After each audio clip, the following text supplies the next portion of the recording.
Sometimes after a restless night, I wake up with questions and thoughts, and here are my questions and thoughts for this day. If a cult becomes super large, is it still a cult? Are all cults religious based? Do all of them need a leader, and can there be more than one? What happens if someone rises up within a cult to challenge the leader? Are all cults dangerous, or is there such thing as a good cult? Do all cults have an end game, and is it always apocalyptic? Everyone has heard of the more famous cults in history. They are not a new phenomenon, and they don't end well for the followers or the cult leader, by and large. I remember my father talking about Brother 12, going way back to the 60s here. Brother 12 was a cult leader based on a small island adjacent to Cedar, British Columbia, close to Nanaimo on Vancouver Island.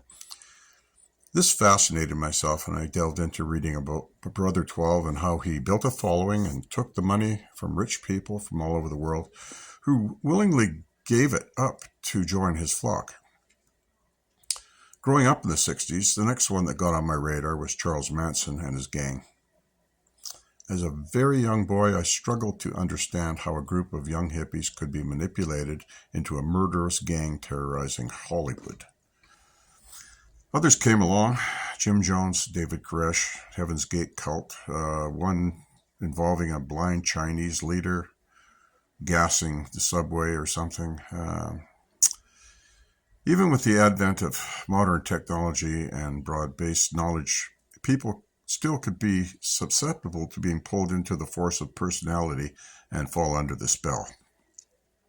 How fascinating, how profoundly terrifying, and why was I compelled to learn more?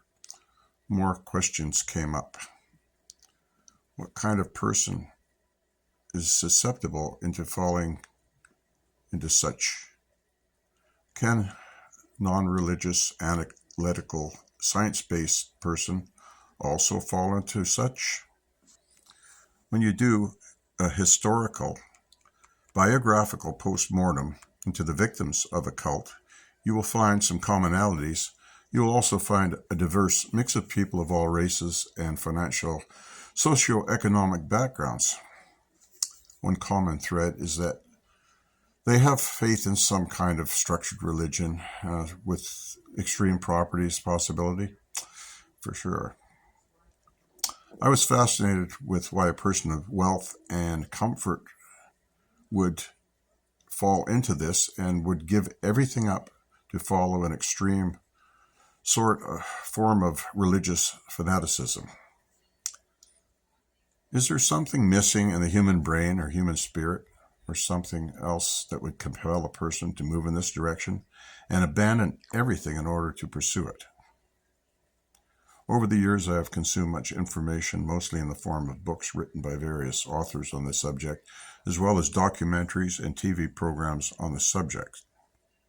Now, just a few years short of my 70th birthday, I ponder the same questions and hearken back to that little boy, wide-eyed, open-mouthed, listening to my father talk about Brother 12.